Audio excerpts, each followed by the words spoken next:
Where the hell did you get that patch?" The words cut through the hangar like a gunshot. Zara Vale didn't look up. Her hands kept moving, wiping down the M197 cannon of the AH-1Z Viper with the precision of someone who'd done it 1,000 times. Major Ronan Creed stood frozen a few steps away, eyes locked on the black and crimson insignia half hidden on her sleeve. Around them, the morning chatter died into silence. That patch wasn't supposed to exist, and the woman cleaning the gun wasn't supposed to be alive. This is Veteranbiker. Comment 1 if you're new, 2 if you've been with us, 3 if you ride with us every week. Like, subscribe, and stay to the end. The morning sun pushed weakly through a low ceiling of mist, casting the entire base in a muted grey wash. Forward operating base Cliffside looked as if it had been carved into the coastline by stubbornness alone. A strip of asphalt runway perched at the edge of a sheer drop, ending abruptly where the ocean began its endless assault against the rock. Waves pounded the cliff face below in a constant rolling rhythm, a reminder that nature was always waiting for the moment man's defenses failed. The smell of salt water mixed with the tang of hydraulic fluid and jet fuel seeping into every hangar and corridor. On the tarmac, a line of R1Z Vipers sat in perfect formation, rotor blades shrouded, fuselages gleaming under the thin light. They were tools of precision violence built for speed and lethality, but in this morning fog they looked almost spectral, outlines softened, their predatory edges blurred. Mechanics moved between them, tools clinking softly, radios murmuring logistics in clipped bursts. The atmosphere was calm, but it carried the sense of a machine at idle, ready to roar at a moment's notice. In the open-air maintenance bay, Zara Vale was the center of her own universe. The Viper she worked on stood stripped at the nose, the M197 20mm cannon's internals exposed like the anatomy of a dangerous animal. Zara's movements were deliberate, not slow but exact, every motion placed with the assurance of someone who had done this hundreds of times and would do it hundreds more. She wore an olive-green flight suit, its knees and elbows darkened from years of honest work, the sleeves rolled just above her forearms. Her braid, dark brown and tight, left only a few rebellious strands loose to stick against her forehead in the damp air. She didn't glance at the clock.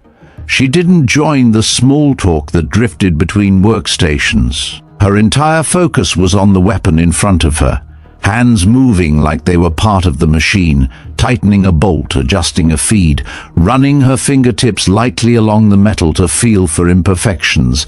If there was a world outside the few feet of space around the cannon, she gave no sign of acknowledging it.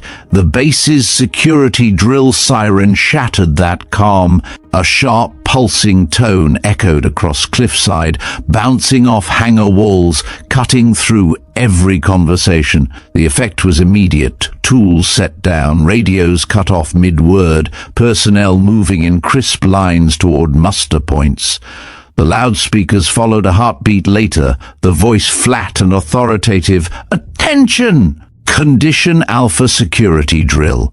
All personnel proceed to assigned posts. The maintenance bay emptied in moments, boots striking the concrete in quick succession, but Zara didn't move. Her hands didn't falter on the cannon's mechanisms. Her head didn't lift to scan for authority figures. The drill was just noise to her, background static against the precision in her fingertips. She set a final screw, twisted it with the faintest metallic click, and only then reached for the next tool. On the far side of the tarmac, Major Ronan Creed emerged from the barracks with a squad of pilots, the pace brisk, the mood tinged with irritation. Drills broke rhythm. He had sorties to plan, briefings to lead, the kind of ordered schedule that left no space for interruptions.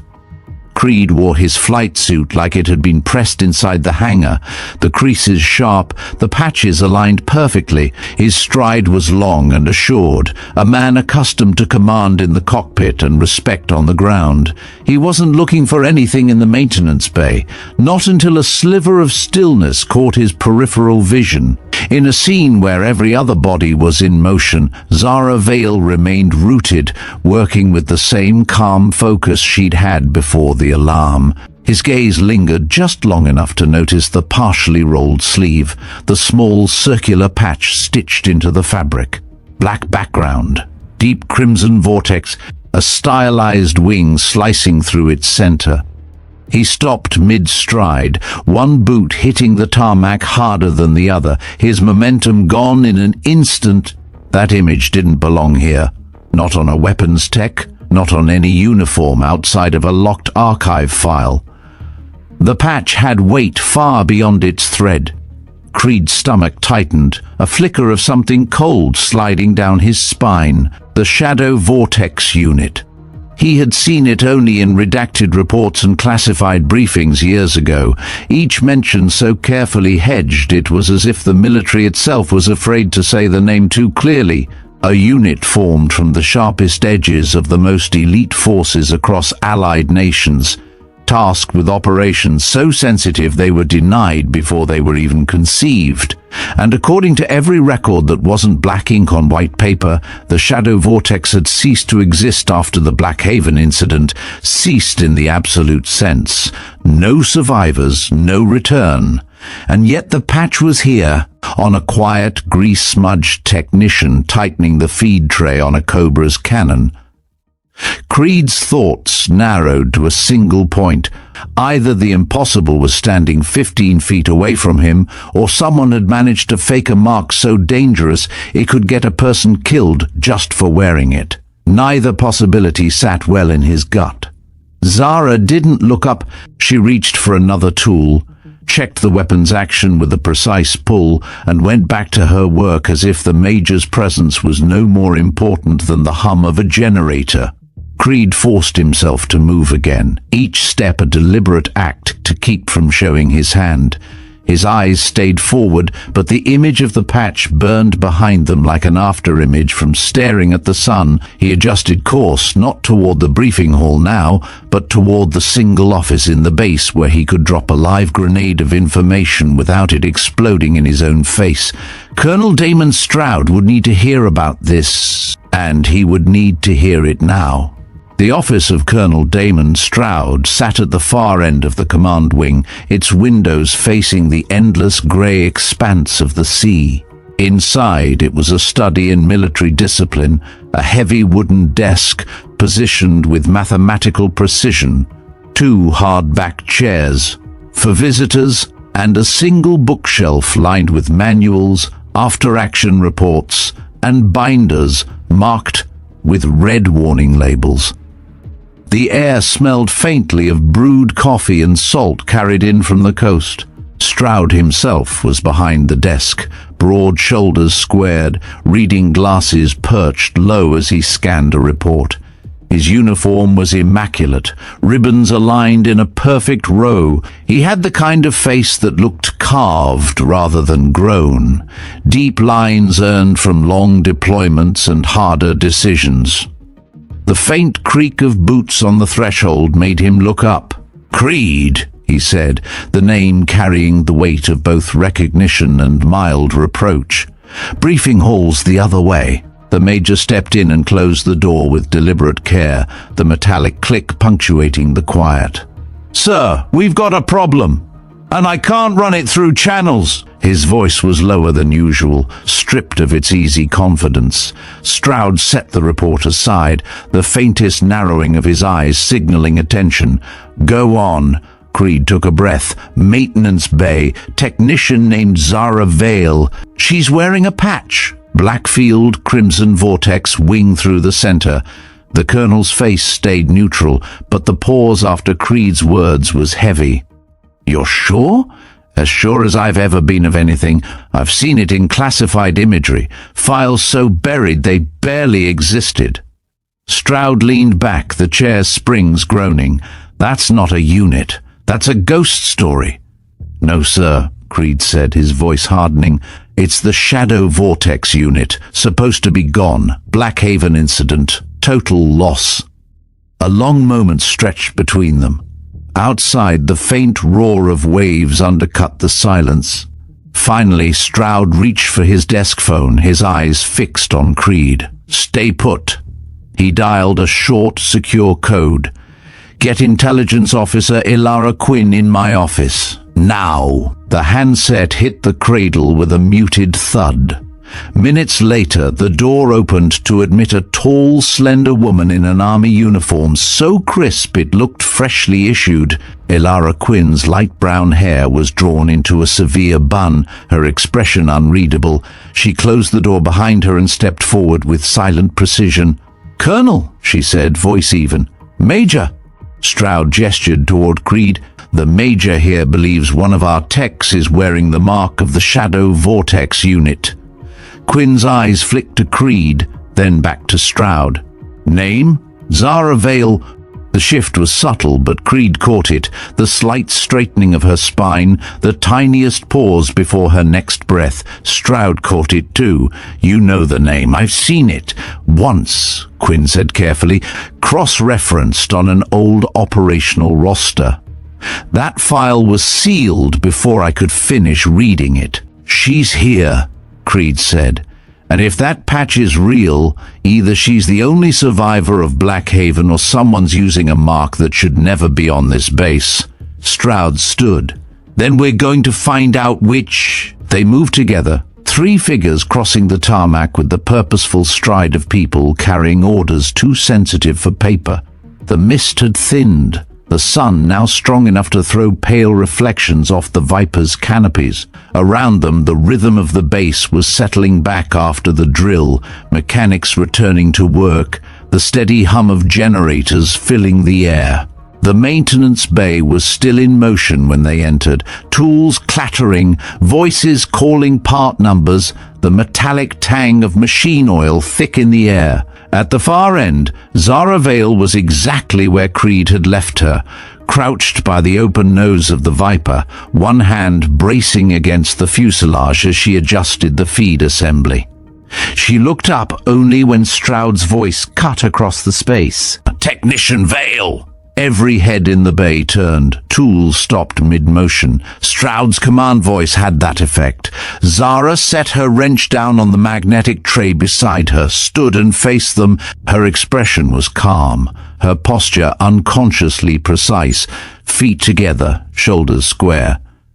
Stroud closed the distance until he was a single step away. His voice dropped low enough that only she, Creed, and Quinn could hear. "Lieutenant Colonel Vale, Shadow Vortex Unit. Confirm or deny." For a heartbeat, there was no sound except the distant whine of a power tool from another hangar.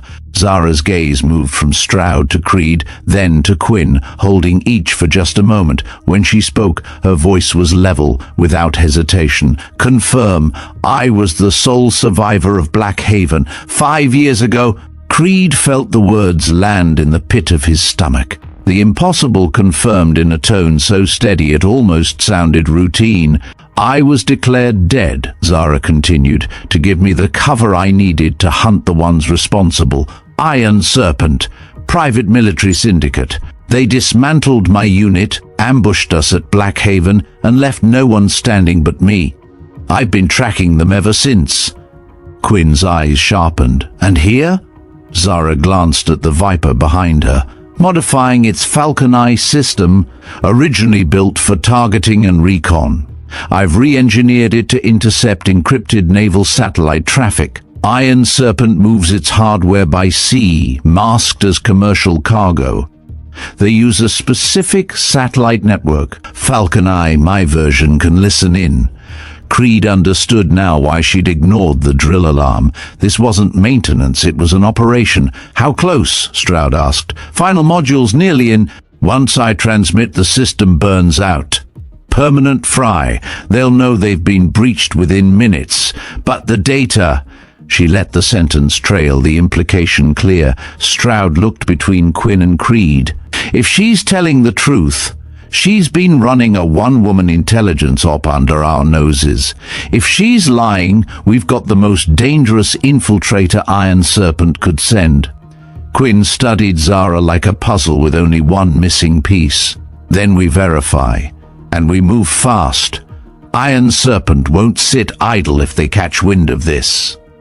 Zara's eyes didn't waver. "They already know more than you think." The quiet that followed wasn't confusion.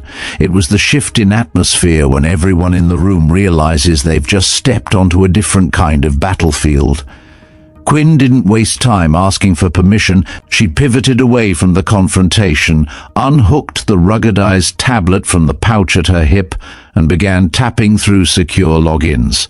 The device booted straight into a classified network dashboard, its green-lit interface a map of the base's digital bloodstream, every authorized signal, every encrypted burst, every scrap of data that flowed in or out. The maintenance bay around them resumed in cautious fragments. Mechanics pretending to go back to work, but keeping one ear turned toward the cluster at the Viper's nose. Creed stayed a step off to Zara's right, watching the intelligence officer's fingers flick through menus like a pianist hitting a practiced sequence. "What are you looking for?" Stroud asked quietly. "Not looking," Quinn replied, eyes never leaving the screen, filtering. "Friendly transmissions have a digital signature. Think of it as a heartbeat. I'm pulling every one that doesn't match." Rows of coded entries scrolled past. She narrowed the search, filtering by packet size and timing. A handful of anomalies blinked at the bottom of the list. She isolated one, opened its metadata, and stilled. "There," she said, "one burst, 57 minutes ago, wrong frequency, wrong encryption, handshake. That's Iron Serpent's comms protocol. I've seen it in recovered black box data." Creed's brows drew together. "You're telling me we had a Serpent transmission go out from this base in the last hour?" Quinn nodded once. "And I can tell you exactly where it came from." Her fingers danced again, cross-referencing IPs with physical access points. A location popped up on the map, an outlying structure marked in yellow. "The fuel depot," she said flatly. "Terminal 4B. Another keystroke brought up the user ID attached to the login. Supply Sergeant Kellen Price. Stroud's jaw tightened. 2 years on my roster. No disciplinary marks. He's got depot clearance and full access to flight schedules." Zara's gaze sharpened, but she didn't look surprised. "Then he saw me working on Falcon Eye, and he told them exactly what stage I'm at." Quinn turned toward her. "How can you be sure?" "Because if I were him, that's the moment I'd send the signal." Her voice was matter-of-fact, without drama. "Falcon Eye operational means their entire shipping network is at risk. They can't let it exist." Stroud reached for the radio clipped to his vest. "Security to depot." "No." Zara's interruption was sharp enough to halt him mid-motion. Stroud's eyes narrowed. "Explain. They don't run counter-intel like we do," she said. "Iron Serpent's doctrine is speed and overkill. That burst wasn't just a status update, it was a trigger. They've got a strike package already staged within reach. By the time you put hands on Price, the assault will already be inbound." A thin silence fell over the four of them. Outside the bay, the metallic clank of a dropped wrench echoed far too loud. Quinn glanced down at her tablet. "I can check." She didn't finish. A sharp triple-tone alarm blared from the command net, distinct from the drill siren earlier. Stroud's shoulder mic crackled to life, the voice on the other end clipped and tense. "Command to all stations, radar contact. Multiple high-speed surface vessels inbound from the southeast. Estimated time to shoreline, 12 minutes. We also have a fast-moving ground convoy approaching from the North Access Road, 9 minutes out." Stroud's reply was immediate, pincer movement. His gaze cut to Quinn. "How many on the water?" "5 contacts," came the voice over comms. "Configured like ribs, could be armed." Creed was already mapping it in his head. That road brings them straight to the main gate. The cliffside service gate's their water entry. They hit both, we're boxed. Quinn looked back at her display, zooming the map to the base perimeter. The coastal gate's thin, chain link, minimal fortification. They breach that. They're inside the fuel lines in 2 minutes. Stroud switched channels, his voice going command level loud. All Marines to cliffside gate, fortify and hold. No breach, do you hear me? End of day to secondary ammo depot, rig for demolition. If the perimeter falls, I want nothing left for them to use. Orders acknowledged in rapid bursts of copy, that through the static. Creed turned to Zara. If you're right, we don't have long. Falcon Eye needs to move now. She met his gaze without blinking. Then get me airborne. I'll finish the final module in flight. The decision solidified instantly. Creed peeled off toward the Viper's ladder, stripping away the rotor covers as he moved. Zara followed, snagging a small black case from her workbench on the way, the size of a hardback novel, locked with a biometric latch. She cradled it in one hand like it contained the only fragile thing she'd ever valued. Behind them, Stroud and Quinn shifted to the side of the bay, running parallel comms, one to direct defensive fire teams, the other to monitor enemy movement. Creed swung up into the pilot's seat, fingers flicking across the pre-flight switches in practiced sequence. The cockpit hummed to life, dials climbing, systems warming. Zara climbed in behind him, sliding into the weapons officer's seat. Hydraulics green, Creed called. Fuel at 93%, Zara secured the black case to a recessed port beside her console. Final module ready. Once it's in, Falcon Eye goes live. The Viper's twin engines roared higher, rotor blades beginning their slow rotation. Outside, ground crew scattered back from the wash. Quinn's voice cut in over comms from the bay entrance. Convoy is accelerating. They're pushing flat out. Water contacts split into 2 groups, 3 heading for the gate, 2 peeling off. Possible flanking attempt. Stroud answered from somewhere in the background. Then plug the gap before they get creative. Creed eased the collective, the Viper lifting a bare foot off the concrete. The air churned in violent spirals, kicking up grit. Zara's hands moved fast over her screens, initiating Falcon Eye's boot sequence. Codes scrolled, the system calibrating to the Viper's optics. I'll need clear sky over water to lock on the satellite. We get that window, I can start pulling their comms. The radio erupted with a burst of staccato gunfire, then a voice shouting over the din, main gate engaged, small arms and heavy caliber incoming. Stroud's reply was ice. Hold. Your line. Creed pushed the nose forward, clearing the bay threshold. The Viper surged into the damp morning air, banking toward the open coastline. The base fell away behind them, a grid of concrete and steel already bristling with muzzle flashes at its edges. Zara kept her eyes on her displays, but Creed caught her reflection in the canopy glass. Not tense, not afraid, just completely present, like every part of her mind had narrowed to the work in front of her. Quinn's last update before they banked out of radio range carried a note Creed hadn't heard from her before. Urgency edging into something else. Whatever you're doing up there, make it fast. They're not here to take prisoners. The ocean opened beneath them, grey and restless. Ahead, the horizon was a smear of darker shapes moving fast. The clock had started. The Viper hugged the cliff line, skimming the ragged edge where black rock met white water. Salt spray drifted up in fine mist, catching the rotor wash and scattering like powdered glass. Ronan Creed kept the nose low, the altimeter needle flirting with sea level. From this angle, the coastline stretched away behind them in a series of jagged cuts, the base already shrinking into a grey smudge shrouded by gunmetal clouds. Zara Vale sat in the rear cockpit, the gunner's controls alive beneath her hands. Her helmet visor reflected a forest of targeting data and system readouts. The black case she'd carried was now locked into the Falcon Eye's interface bay, a stream of coded characters scrolling in the corner of her screen. She keyed in final alignment commands, fingers quick but steady. "Falcon Eye cycling up," she reported over the intercom. "Optics stable. Signal acquisition in 90 seconds.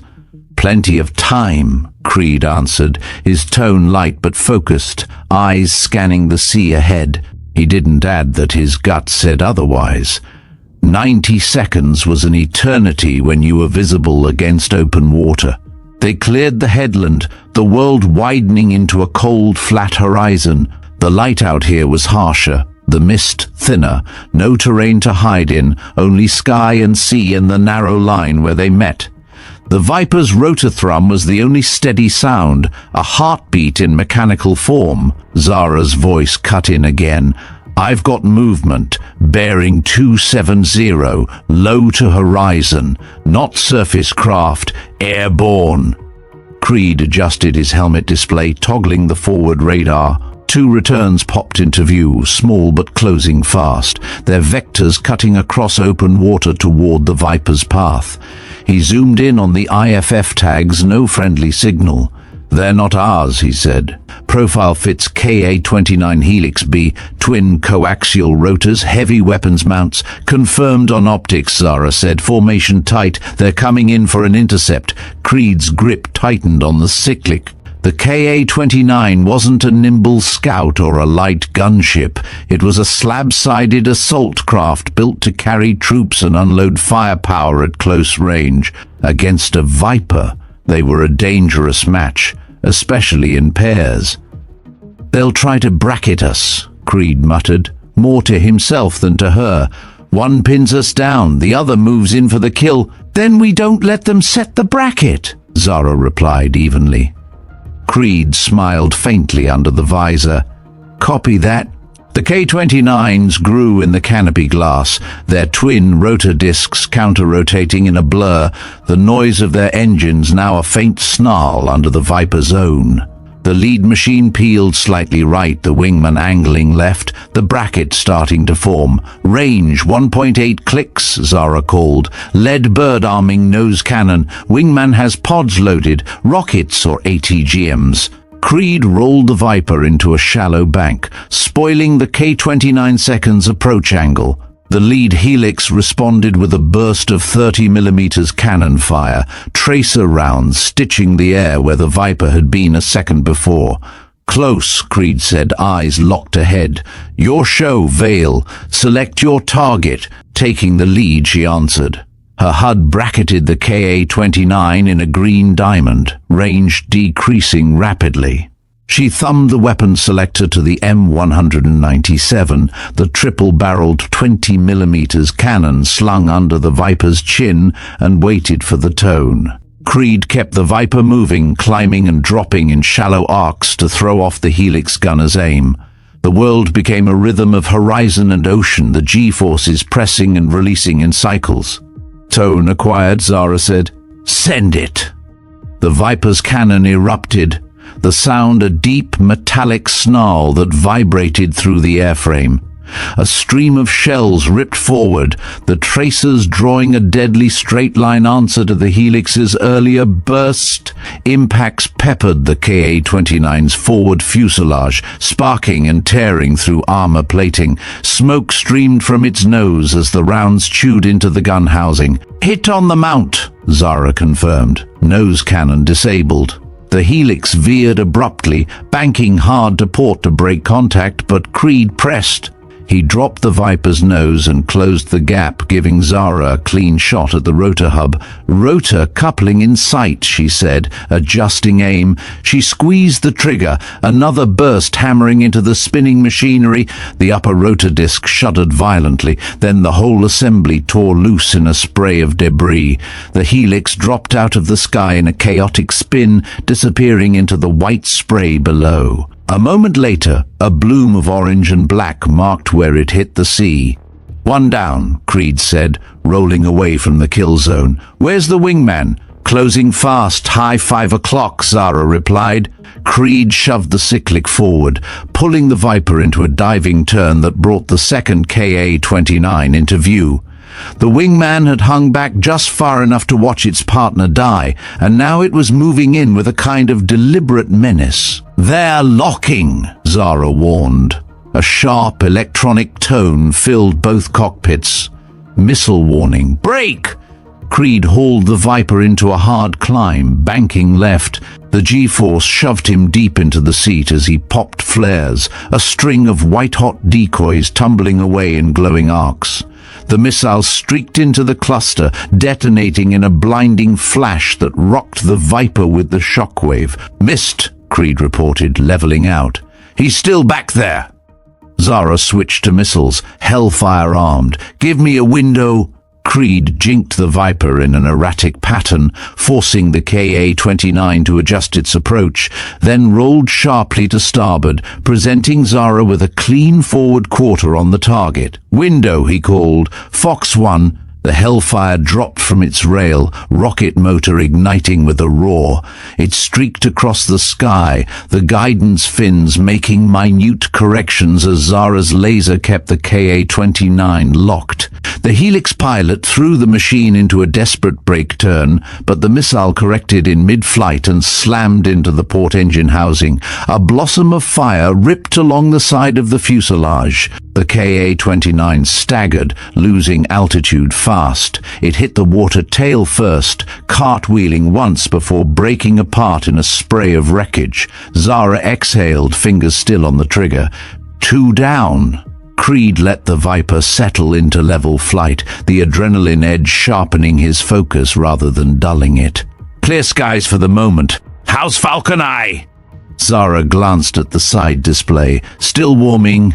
The satellite link isn't up yet. We were inside their intercept window before I could complete the handshake." "Then we just bought ourselves that handshake," Creed said, banking gently back toward the open corridor over water. "Let's get your data before someone else shows up to keep us company." Beneath them, the sea rolled on indifferent to the brief violence above. Ahead, the horizon was once again empty. But Creed knew better than to believe in emptiness for long. The Viper leveled out in a corridor of open air, nothing but grey sea below and a thin strip of sky above. Ronan Creed kept the collective steady, every muscle tuned to holding the gunship rock solid. The instrument panel glowed a muted green, the digital horizon locked dead center. "Falcon Eye handshake initiated," Zara said behind him, her voice low in the intercom. "Satellite link in 3, 2, link established. Transmission channel open." He didn't need to see her screen to know the stakes. When you transmitted over a line-of-sight uplink, you became a flare in the dark for anyone looking. The Viper might as well have been on a parade ground with floodlights blazing. "How long?" Creed asked. 2 minutes, 38 seconds for the full dump, she replied, fingers flying over the console to manage packet sequence and encryption masking. "That's if nothing interrupts us." He kept his eyes sweeping the horizon, checking both forward and peripheral displays. The sea below was deceptively calm, broken only by whitecaps where wind met current. A flicker in his canopy reflection caught his attention, not in the air but below. Movement faint and fast, slicing through the water. He leaned forward, eyes narrowing. "Zara," he said, "confirm surface contact 6 o'clock low." Her scope shifted, magnifying the wake patterns. 3 fast movers, rib-class hulls, modified. They're pushing 35 knots and climbing. Armament? Looks like mounted heavy machine guns on the bow. Maybe RPGs stowed aft. ETA? Less than a minute to firing range. The calm in her voice belied the calculation in her eyes. Creed knew what she was thinking. Low-profile boats in tight formation were designed to overwhelm a target's attention, force it into defensive maneuvers that broke whatever mission it was trying to complete. And right now, they were the definition of a predictable target. He exhaled slowly. We hold until they're too close to miss. Then we move. The boats cut white scars into the ocean surface, spray flaring high from their bows. At this altitude, Creed could see the crew, masked figures braced against the recoil of mounted weapons, eyes fixed upward. The lead boat's gunner swung a heavy barrel toward them. "Here we go," Zara murmured. A line of tracers erupted from the water, bright orange arcs clawing skyward. The rounds passed short, but the distance was closing fast. Creed didn't flinch. "Hold! Hold!" Another burst lanced upward, closer this time.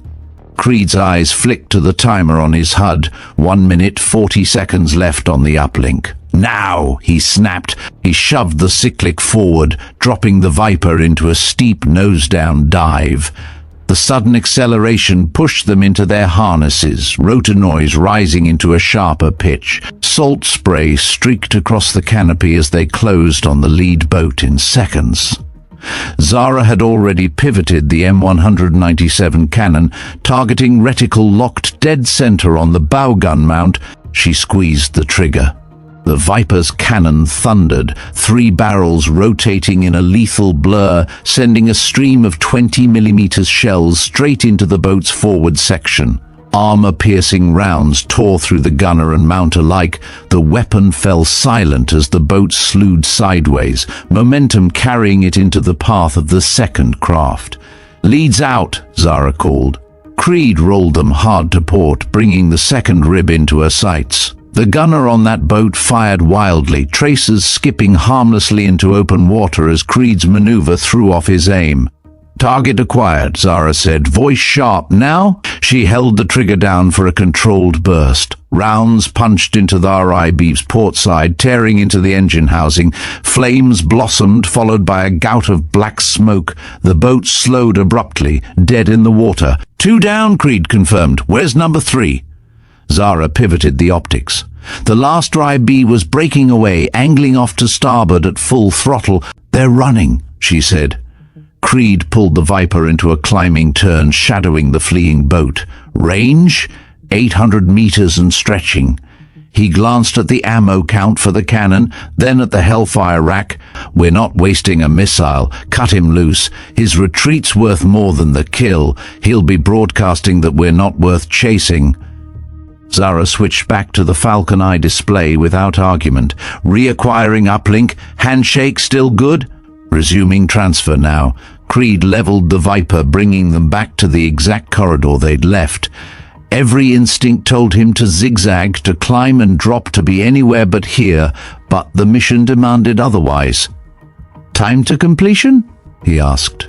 1 minute, 12 seconds, she said. Her tone had that razor focus again, not tight with fear, but edged with the awareness that one stray contact could undo everything. The seconds dragged. He could hear his own breathing in the headset, the faint hum of avionics, the muted clatter of keys under her gloves. 30 seconds, she reported. Ahead, the horizon shimmered, heat haze or low cloud, hard to tell at this distance. Creed kept scanning, forcing himself not to count down in his head. Then her voice cut through, sharper than before. Transfer complete. He felt the knot in his chest loosen a fraction. "Data's secure," she said. "Everything they've been doing for 5 years. Shipping routes, asset locations, comms infrastructure. It's all in Command's hands now." "Then let's not hang around to see who shows up next," Creed replied, already banking away from the corridor.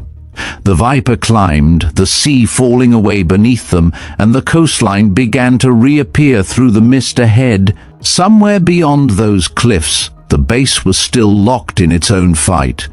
But up here, for the first time since lifting off, Creed felt the mission tilt from impossible toward done. Zara leaned back in her seat, but her eyes didn't leave the displays. One stage down. Now comes the hard part. Creed didn't ask. He knew exactly what she meant. The coastline rose ahead, jagged cliffs shrouded in ribbons of mist that thinned as the Viper climbed. From altitude, forward operating base cliffside was a steel and concrete fortress wedged into inhospitable rock, but the view was anything but calm. Black plumes marked impact zones along the perimeter, tiny muzzle flashes sparking in frantic succession. The radio was alive now, overlapping calls in clipped, urgent tones. Need suppression on the north wall. Incoming from the service road ammo running low at checkpoint 3, Creed kept the Viper steady in a wide approach arc, avoiding the obvious line of sight from the inland gate. Zara, what's our ordnance status? 70% cannon, 4 Hellfires, both rocket pods full, she replied. Her eyes tracked the shifting mess of friend or foe tags overlaying the terrain ahead. If we hit the inland push first, we can relieve the gate before they breach. Copy. Mark me a run. Inside the command center, Stroud stood over a table-sized tactical display, headset pressed tight to his ear. Quinn was next to him, her tablet jacked directly into the base's comms grid. The atmosphere was a controlled storm. Operators relaying positions, Marines calling for resupply, medics requesting clearance to move casualties. Convoy split, Quinn reported, eyes scanning data feeds, half at the main gate, half trying to skirt to the east maintenance yard. They want the depot intact. Not happening, Stroud said. Into the mic he barked, end of day prep east yard for demolition. Stand by for my mark. A comtech looked up. Sir, Viper 1 just entered the AO. Stroud's tone sharpened. Patch me. Static cleared to the sound of rotorwash and Creed's voice. Colonel, we're inbound from seaward, ordnance hot. Where do you want us? Stroud didn't waste a beat. Northgate's priority. They're minutes from forcing the barricade. On it, Creed answered. From the air, the inland gate was a knot of chaos. Armored trucks positioned as makeshift battering rams, infantry fanned out in staggered firing lines. Beyond them, Iron Serpent's vehicles formed a rough perimeter, using shipping containers and troop carriers as cover. Targeting front lines, Zara called. She armed both rocket pods, firing ripple. The Viper's nose dipped slightly. 2 pairs of rockets screamed away, trailing white smoke. Impact detonations ripped through the front rank of vehicles, turning one into a rolling fireball, flipping another on its side. Figures scattered, some dropping prone, others retreating behind the still-standing trucks. Good effect, Creed said, banking hard to set up a gun run. Cannon's yours. Zara's reticle swept the ground, picking out gunners setting up a tripod-mounted weapon. She squeezed off a burst, the triple barrels roar cutting through the cockpit, shells chewing the emplacement into silence. On the ground, Marines surged forward from their barricades, taking advantage of the sudden gap. Creed kept the Viper moving, angling for another pass. In the command center, Quinn's voice was quick and sharp. They're pulling back from the gate. But East Yard contact just doubled. They're trying to flank harder now that the north is softening. Stroud keyed his mic again. Viper 1, new tasking. Break east. Hit the yard before they get into the fuel lines. Roger, Creed replied, swinging the Viper toward the far side of the base. The east maintenance yard came into view, wide open, dotted with service sheds and the long silver cylinders of above-ground fuel tanks. Enemy technicals were already inside the outer fence, men spilling out to take positions behind equipment stacks. They're inside the wire, Zara noted, voice flat. Then we clear them? Creed brought the Viper low, skimming the yard's edge. Zara shifted to Hellfires. Laser on, she said. Locked? Firing? The missiles streaked out, diving into the cluster of technicals. The explosion rolled across the yard, shrapnel and dust thrown high. Creed followed with a cannon pass, walking rounds across the fence line to cut down retreating shapes. Through the canopy, Zara spotted 2 figures breaking toward a fuel tank with tubes slung over their shoulders. RPG teams, 3 o'clock! Creed rolled sharply, lining them in her sights. Zara fired a short burst, missed, both attackers dropped before they could raise their launchers. In the command center, Quinn tracked the shift in the battle's flow. East yard clear for now. Gate pressure easing. They're regrouping outside effective range. Stroud's reply was measured. They've felt our bite. Now they'll decide if the prize is worth the teeth. Creed brought the Viper back into a wide holding pattern, scanning for any remaining hotspots. Smoke curled upward from both the yard and the inland gate, dissipating into the salt-heavy wind. "Looks like they're falling back," Zara said, "at least for now." "Then we keep eyes on them until we're sure," Creed answered. Stroud's voice came through the net, lower now but no less firm. "Viper 1, maintain overwatch. You bought us breathing room. Don't let them take it back."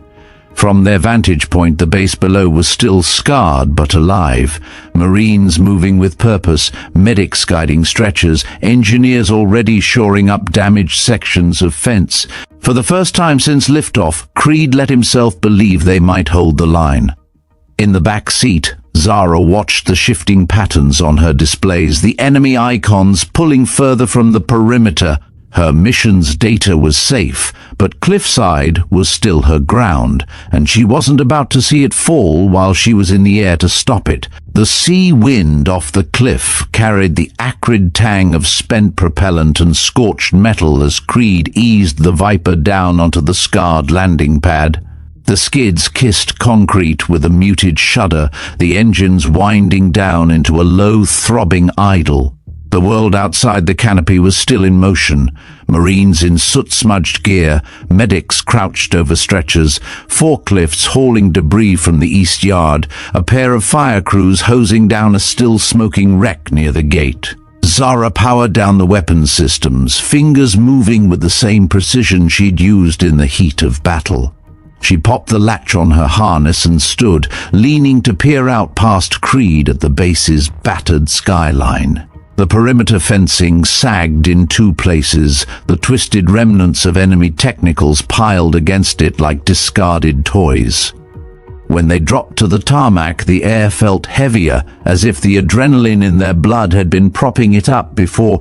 Stroud was already moving toward them from the operations wing, Quinn a step behind with her tablet clutched against her chest. Both looked as though they'd been standing inside the eye of a storm, outwardly composed, but with an intensity in their eyes that hadn't cooled. "You held the line," Stroud said without preamble. "Both of you."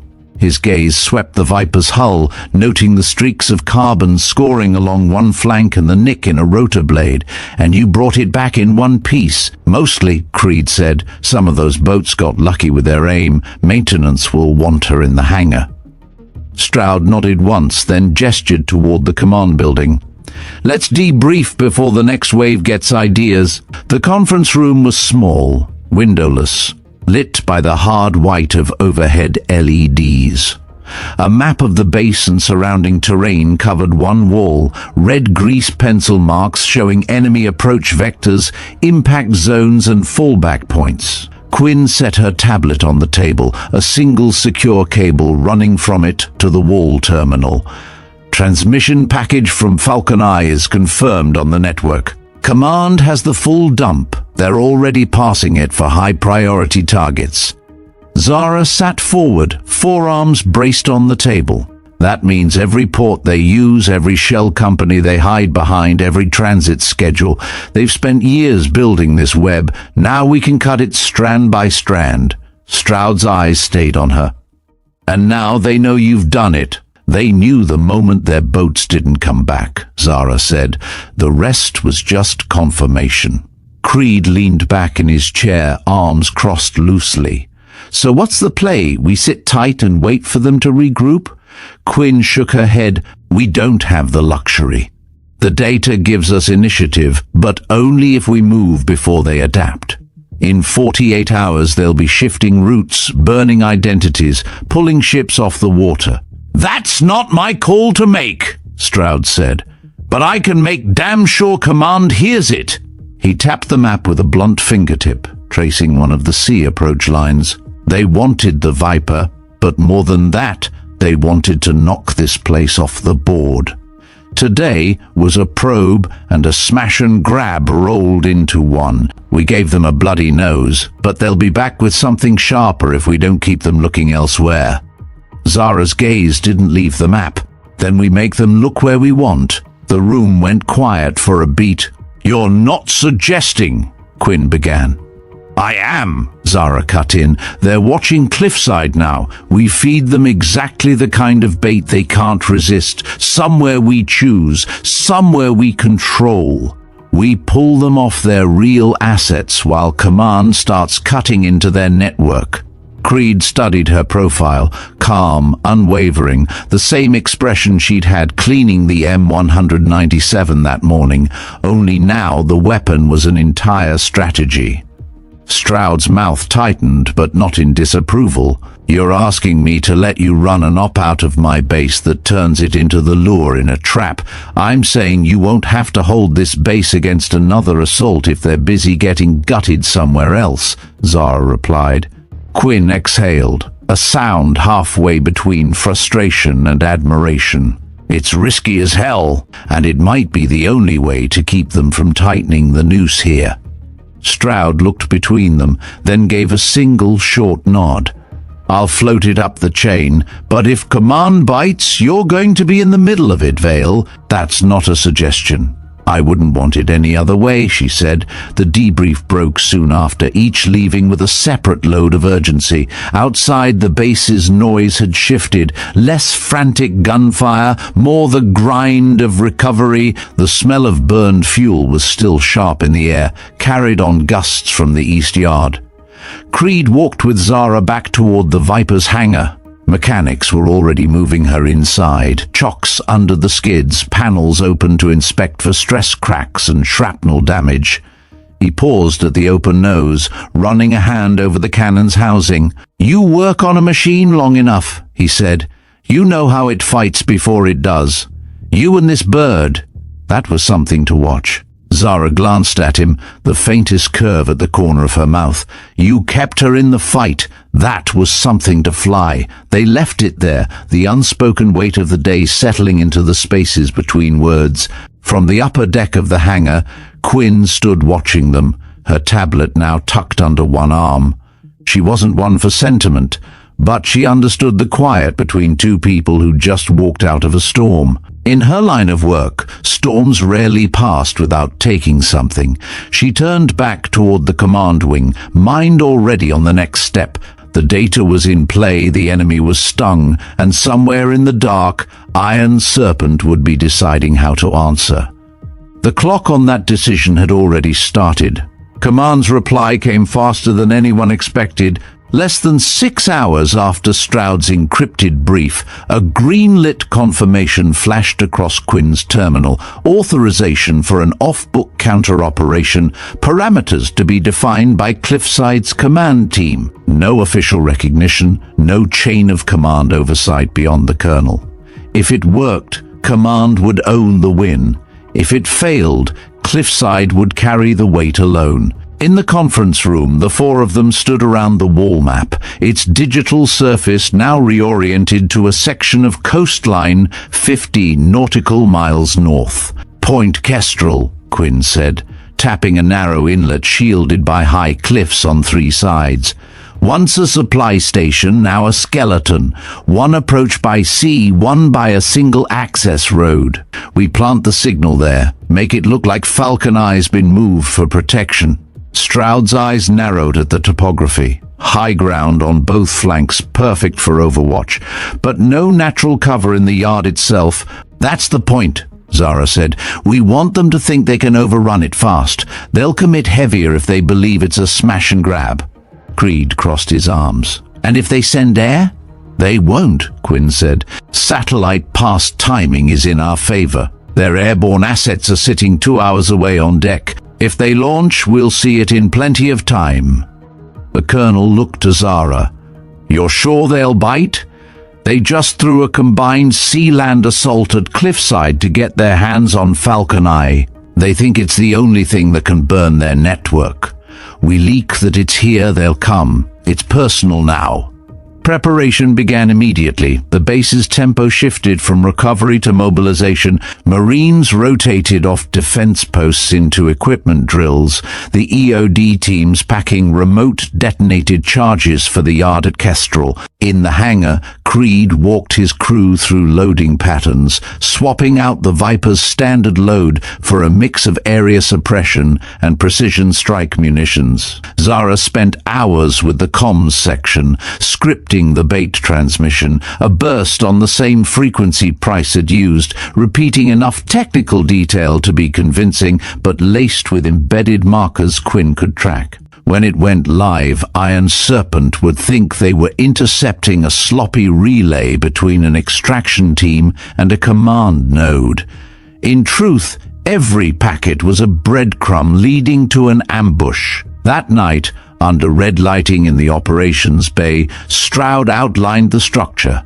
2 platoons on the ground, 1 visible, 1 buried in the cliffs, Viper overhead for first contact. Secondary fire support staged in the inlet, 2 patrol boats armed with 25mm cannons. Once they commit to the yard, we close the sea mouth and cut off their retreat. No survivors. No one spoke for a moment. It wasn't a question of morality, not against Iron Serpent. It was the reality of denying them the chance to regroup. Quinn broke the silence. The risk is them smelling the trap before they're inside it. Then Stroud said, we make sure the scent is nothing but blood. 2 days later, Point Kestrel was unrecognizable from its abandoned state. Crates were stacked haphazardly in the open yard, tarps flapping in the sea wind. The skeleton of a comms tower bolted to an old fuel tank. At its heart, a reinforced container sat with its doors slightly ajar, just enough to hint at the sensitive equipment inside. In truth, the container housed nothing but hardened steel plates, a false Falcon Eye array bolted to the wall, and enough explosives to vaporize it in an instant. Zara stood in the container's doorway, helmet under one arm, studying the arrangement like a sculptor inspecting her own work. Looks just fragile enough to make them bold, she said to Creed, who was checking the Viper's fuel lines 30 yards away. You know they'll come in hard, he said. That's the idea. She glanced toward the cliffs, where Marines in camo netting were just visible to a practiced eye. And we'll be ready. Quinn's voice came from the portable ops tent near the shoreline. Transmission window opens in 5. Once it's out, the clock starts. Zara joined her at the terminal. The bait file was queued, the packet compressed into a form identical to Price's leak. The cursor blinked at the end of the command line. She pressed the key. On the screen, a status bar slid to completion. Sent, Quinn confirmed. Clean bounce through 3 relays. If they're listening, and they are, they'll pick it up in under 10 minutes. Stroud emerged from behind the tent flap, binoculars hanging against his chest. Positions now. The transformation was immediate. Visible personnel fell back into pre-designated cover, the unguarded yard settling into an engineered stillness. Up on the ridgelines, rifle barrels slid into firing nests. The patrol boats idled just outside the inlet mouth, their crews standing by. Creed climbed into the Viper, the canopy lowering with a hydraulic hiss. Zara followed, strapping into the back seat. The intercom clicked live. Same rules as Cliffside? Creed asked. Same result, she said. The next 30 minutes stretched into an exercise in controlled waiting. The radio net carried only clipped position checks and the hiss of static. Every set of eyes scanned the horizon, the cliff shadows, the inlet mouth. The sea's rhythm seemed louder in the absence of movement. Then Quinn's voice, tight but steady, contact. Fast movers, inbound from the southeast. 3 minutes to visual. Thermal shows 12 heat signatures per craft. Stroud keyed up. All stations, stand by to engage. Viper, your first strike. Creed's hands tightened on the controls. Copy that. Through the canopy, the line of the horizon broke. Low, dark shapes cutting white scars in the water, their bows aimed straight at the inlet. Zara armed the Viper's rockets, her HUD painting each target in turn. "They're coming in tight formation," she said. "Either very confident or very stupid." "Let's make it the latter," Creed replied, banking to bring them onto his nose. From the ridge, Quinn watched through a scope as the first boats entered the outer markers. They hadn't slowed, hadn't probed. They were charging headlong into the yard's kill zone, which meant the bait had worked, and the trap was about to spring. The first Iron Serpent boats punched through the mouth of the inlet like harpoons fired from the horizon. Sunlight glanced off spray-slick hulls, each craft's twin outboards snarling as they tore over the swells. They weren't slowing. In the Viper's front seat, Creed adjusted the seclic, feeling the machine's weight respond like a living thing. Zara's voice came over the intercom, calm but charged. "Targets 1 through 4 marked. Pattern Alpha." Creed rolled the Viper into a shallow dive, the cliffs rising on either side as they arrowed toward the yard. Below, the inlet narrowed, forcing the enemy boats into a compressed column, perfect for what came next. "Fox 3, Zara called, thumb pressing the release. 2 hydropods spat fire and smoke, a ripple of contrails arcing downward. The rockets struck in quick succession, one detonating against the lead boat's bow, shearing it nearly in half, the second slamming into the third in line, ripping its starboard side open and pitching its crew into the churn. From the ridge, marine gunners opened up, 7.62mm tracers slashing across the inlet surface. The confined water became a killing ground, white spray and black smoke twisting together in the sun. The surviving boats tried to fan out, throttle screaming, but the inlet's narrowness boxed them in. One swerved toward the yard's dock, exactly where the patrol boats waited just beyond the pier.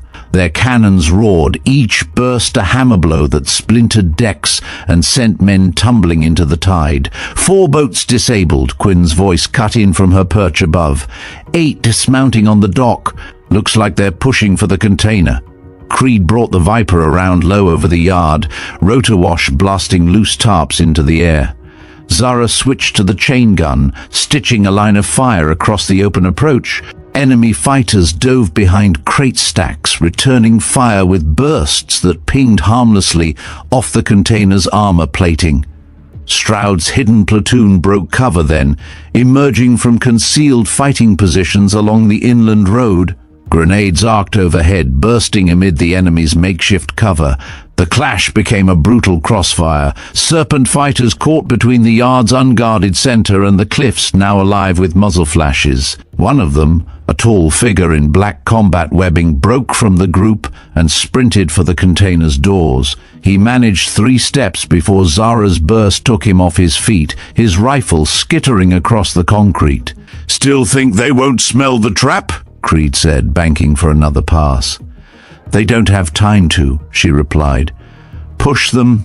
The enemy tried to adapt, using smoke canisters to obscure the yard, their silhouettes darting through the haze toward the container. It was the move Zara had been waiting for. "Trigger 1, she called on the net. From the ridge, an EOD sergeant thumbed a detonator. A line of pre-placed charges along the yard's eastern edge erupted, flinging debris and bodies alike. The blast funneled the survivors back toward the inlet, straight into the patrol boat's overlapping fields of fire. But Iron Serpent wasn't breaking yet. 2 fighters shouldered RPGs, loosing shots toward the Viper. Creed yanked the collective, the helicopter lurching skyward as one rocket spiraled harmlessly beneath them. The second clipped a crane arm, sending rusted steel screaming to the concrete.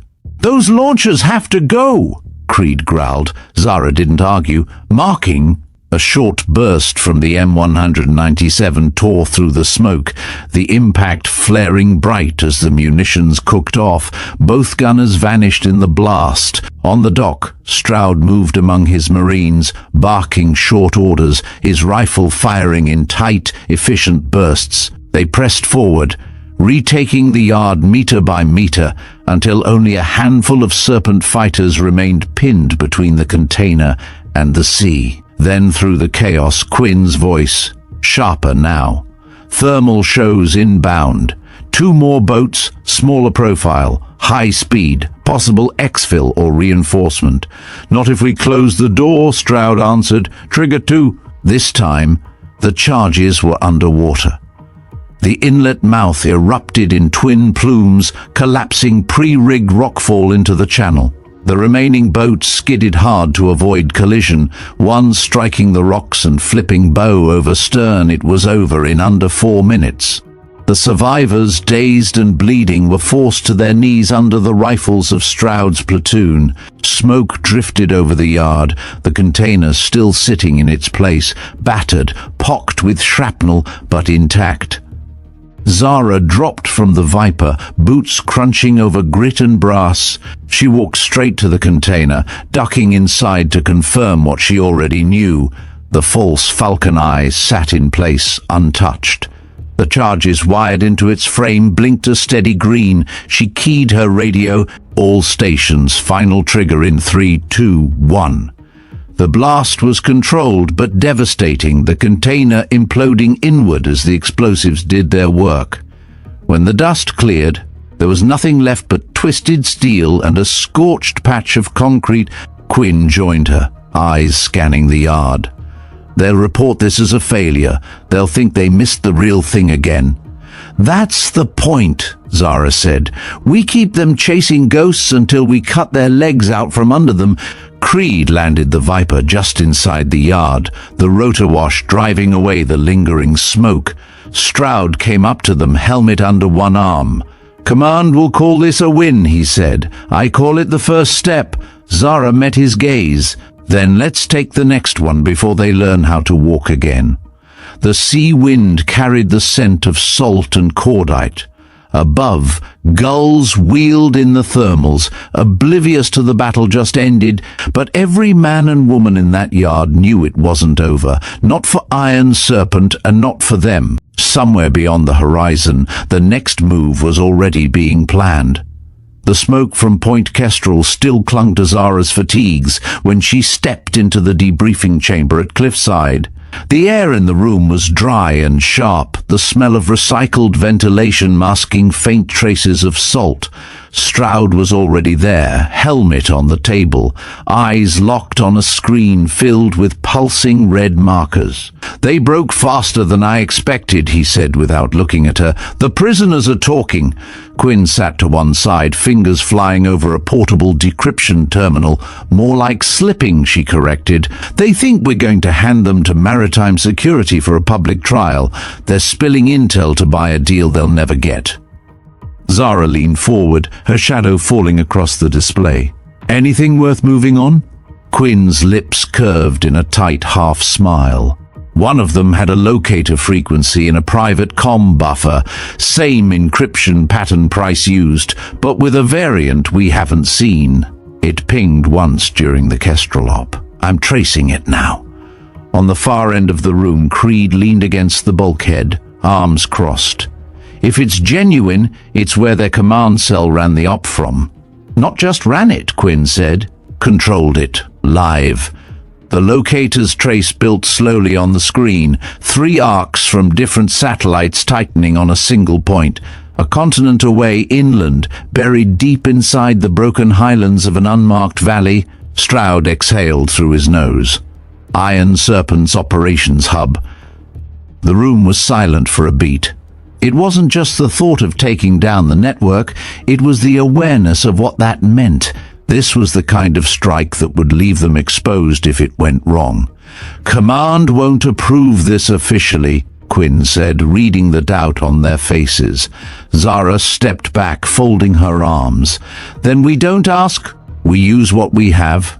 Hit them hard, hit them fast, and make sure they can't crawl out of the hole we bury them in. Within hours, the yard outside Cliffside was alive again, this time not with the aftermath of defense, but the prelude to an offensive. 2 tilt-rotor Ospreys were pulled from storage, their engines tested until the fuselage shivered with readiness. In the hangar, Creed's Viper underwent another weapons refit. A mix of precision-guided Hellfires, dual hydropods, and enough 30mm ammunition to lay waste to anything between them and the target.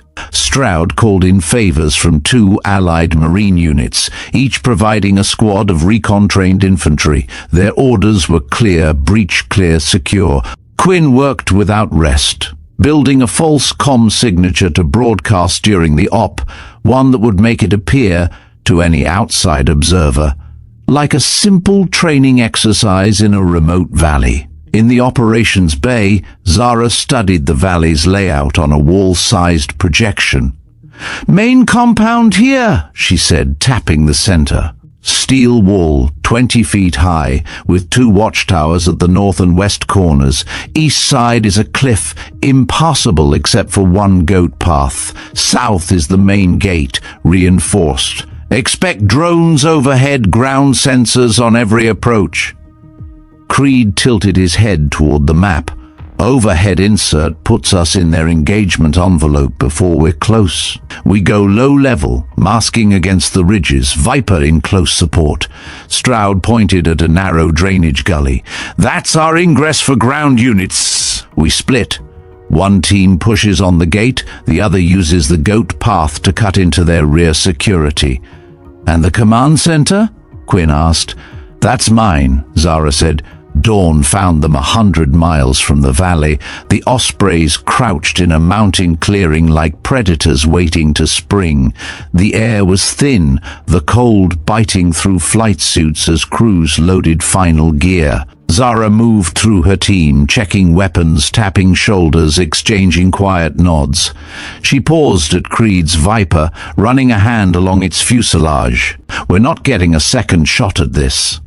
He looked at her through the canopy. "Then we make the first one count."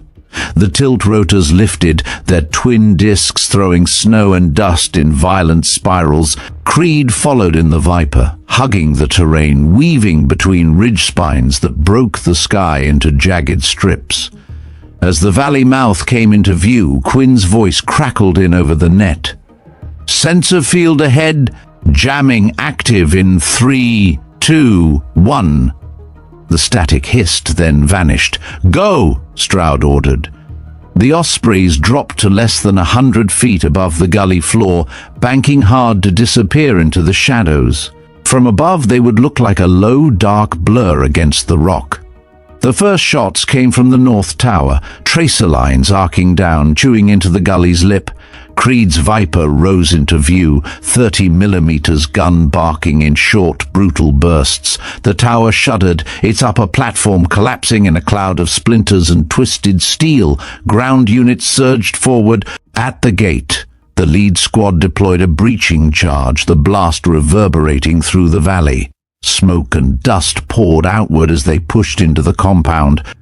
From the goat path, Zara's flanking team picked off rooftop gunners, their suppressed rifles dropping shapes into the dust. She broke off at the compound's east wall, climbing a steel service ladder to a maintenance hatch. Inside, the air was hot and metallic.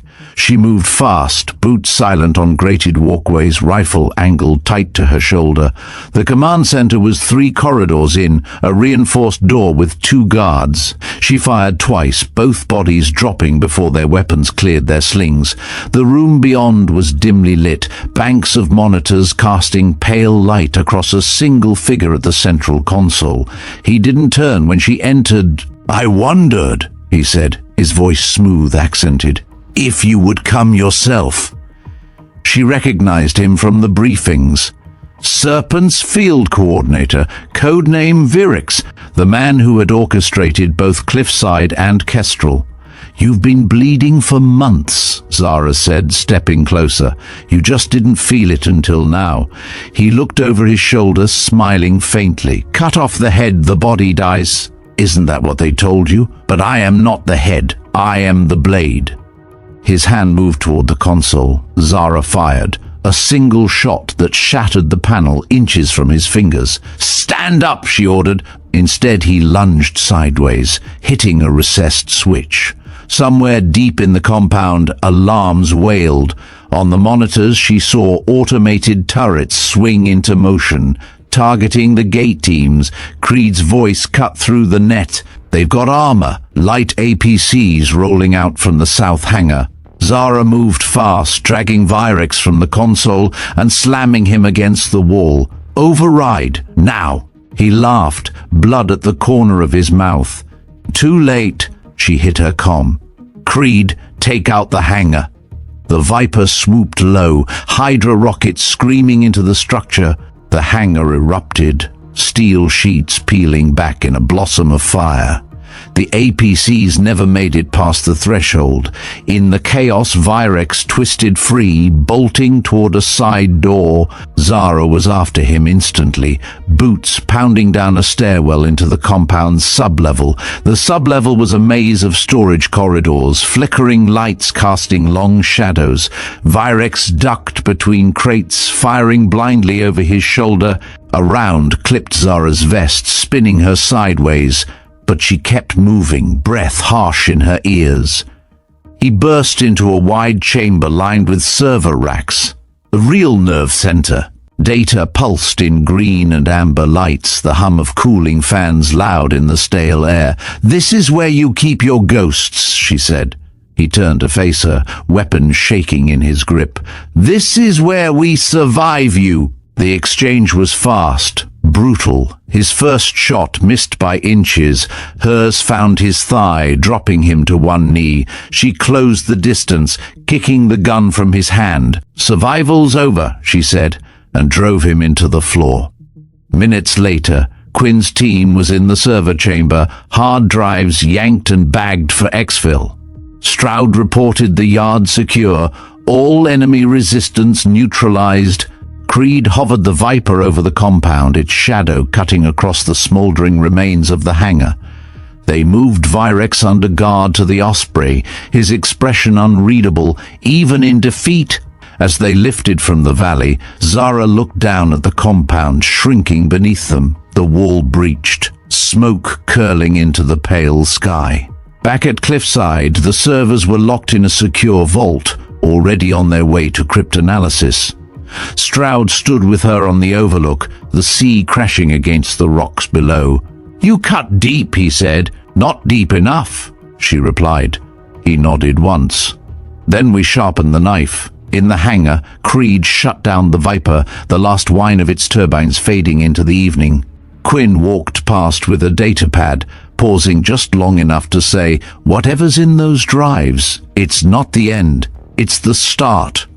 Zara didn't answer. She just looked out toward the horizon, where the sky met the water in a thin silver line. Somewhere beyond it, someone else was already planning the next strike. The war against Iron Serpent wasn't over. It had just gone silent again. Sometimes the loudest victories are the ones that leave the battlefield silent. When the dust settled over the Iron Serpent Valley, no one cheered. There were no medals handed out, no photographers waiting by the tarmac. Only the sound of cooling metal, the hiss of steam, and the slow, uneven breathing of people who had given everything and knew the fight wasn't over. Zara Vale didn't walk away from Cliffside with glory. She walked away with names, names of the dead, names of the living, names of those still in the shadows, waiting to be found, waiting to be cut from the serpent's coils. In another life she might have gone back to her tools, back to the quiet corner of the hangar where she could vanish in the noise of turning wrenches. But that life was over the moment Creed saw the patch on her sleeve, the moment Stroud looked at her like a weapon he'd thought was long gone. She hadn't chosen to be Shadow Vortex again, but sometimes the war chooses you. In the days that followed, Command would try to understand what they'd captured. Quinn disappeared into secured rooms with the drives, emerging only to scrawl cryptic strings of code on whiteboards and curse under her breath about what she was finding. Stroud spoke less than usual, but when he did, it was always about preparing for the next one. Creed kept flying, short hops over the coastline, drills with marine detachments, anything to keep the Viper's engines warm. And Zara? She spent her hours between the ocean and the hangar, one eye on the horizon, one hand on the metal skin of the Viper, as if she could feel the vibration of the next fight coming. War doesn't end when the shooting stops. Not this war. Iron Serpent wasn't just a network, it was a living, breathing thing. You cut off one head, it grows another. You burn its nest, it builds in the dark. And for all the ground they'd taken, for all the hard drives full of secrets now locked in Cliffside's vault, the Serpent was still out there, coiled in places no one had yet looked. But for the first time in years, Zara Vale wasn't running from it. For the first time in years, she was hunting. Maybe that's the part the history books will never get right. They'll write about the operations, the strikes, the declassified files, if they write about her at all. But they won't write about the weight she carried, the nights she spent in the hangar long after the lights went out, tracing the outline of the Shadow Vortex insignia with her thumb like it was both a scar and a promise. They won't write about the way Creed learned to fly lower than the manuals allowed, because Zara told him once, the ground's your best cover if you respect it. They won't write about the day Quinn slammed her hand on the table and said, they're running a second network, and it's bigger. And they definitely won't write about the silence that falls in the seconds before a battle begins. The silence Zara had lived in for too long, the silence she'd learned to break. You and I, we know better. We know that every battle worth fighting leaves something behind, something you can't carry in your hands, but you carry in your bones. That's why I'm telling you this story, because the world doesn't run on medals and parades. It runs on the quiet, unshakable people who don't quit when the news cameras leave. The ones who fix the engines, watch the radar, read the encrypted files no one else understands. The ones who know that if you wait for permission to do what's right, you'll be too late. And maybe, just maybe, you've seen a bit of Zara Vale in someone you know. Someone who hides more than they show. Someone who's been through more than they'll ever tell you. Someone who doesn't need the world to understand them.